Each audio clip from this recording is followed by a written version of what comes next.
இந்த பிரவீன் சக்கரவர்த்தியை ராகுல் காந்தி கிட்டவே சேர்க்க மாட்டார் என்று நான் கடந்த நிகழ்ச்சியில் நான் சொல்லியிருந்தேன். ஏன் சேர்க்க மாட்டார் என்பதை இப்போது சொல்கிறேன், வெளி உலகமும் தெரிந்து கொள்ளட்டும். ஒரு நாள் அன்றைக்கி எனக்கு பணி இல்லை, அப்போ சேனல்லாம் நடத்தலை, ஒரு 2 வருஷம் ஓய்வில் இருந்தேன். அப்போது திரு பிரவீன் சக்கரவர்த்தி என்னை அழைத்தார். டெல்லியில் உள்ள ஒரு முக்கியமான பத்திரிகையாளரிடம் ஒரு ஆடியோ இருக்கிறது. அந்த ஆடியோ தமிழக நிதியமைச்சர் பிடிஆர் தியாகராஜனுடைய ஆடியோ, நீங்கள் அதை பதிப்பிக்கிறீர்களா என்று கேட்டார்.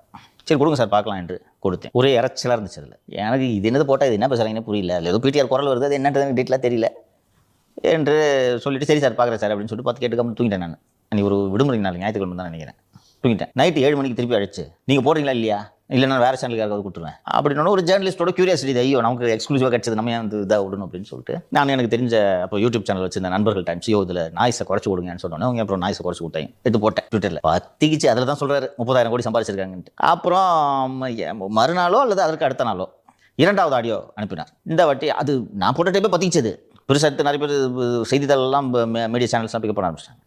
சரி, அப்போ அடுத்த டேப்பை நம்ம ரிலீஸ் பண்ணக்கூடாதுன்னு சொல்லிட்டு 2வது ஆடியோவை அண்ணாமலையிட்ட கொடுத்துட்டேன். அண்ணாமலை சப்டைட்டிலாம் போட்டு அதை ரிலீஸ் பண்ணார். அப்புறம் அது முடிஞ்சிருச்சு, சில காலம் ஆச்சு. அது அவரோட அமைச்சர் பதவியே காது வாங்கி விட்டது. நான் ரொம்ப நாளைக்கு வந்து யாரோ ஒரு ஜேர்னலிஸ்ட்டுக்கு கிடச்சிருக்கு, ஏன்னா ஐபிகிபி அவனாவது ரெக்கார்ட் பண்ணியிருப்பான், யாராவது போயிருக்காங்க, போயிட்டு இது சர்க்குலேட் ஆகும், டெல்லியில் இது மாதிரிலாம் ஃபைல்ஸ் சர்க்குலேட் ஆகும், அது மாதிரி ஆயுது நமக்கு வந்திருக்குன்னு நினச்சி அதுக்கு மறந்துட்டு பெருசு